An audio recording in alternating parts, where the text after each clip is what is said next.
કાંગલાને સલામ કરી જ નહીં ભાઈ. હા, સમય ફરી ગયો છે, 1000% વાત છે. યુગ પરિવર્તન થઈ ગયું છે. હવે કોઈ દી માય. અને હું તો એટલું કહું છું, રૂડું લગાડવા માટે ઇતિહાસ વાંચીને તમારી સામે બોલું છું. કેસેટમાં સાંભળીને બોલું ને તો ક્યાંક મારી ભૂલે પડે, પણ સાંભળીને બોલું છું એમ નથી. વાંચ્યા પછી બોલું છું. તમારો બાપ કોણ છે ધ્યાન રાખજો, જેથી દુનિયાને જરૂર પડી. અને આજકાલ કૂતરાય ઘણા ભહે છે યાર, પણ એને ખબર નથી કે આ 2 ડગલા પાછા લીધા ને એ ડણક કેમ મારવી એના માટે લીધા છે. એ તો હવે સમય ટાણું જવાબ આપે. હું તો શું બોલી શકું.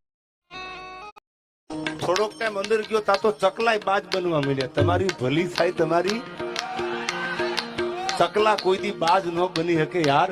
ખરે કુપાતળ કેહરી અને ભુજબળ પંજા ઘા, ઈ ડેડકા માથે દા કોઈ દી ખેલે નહીં. થોડોક ટાઈમ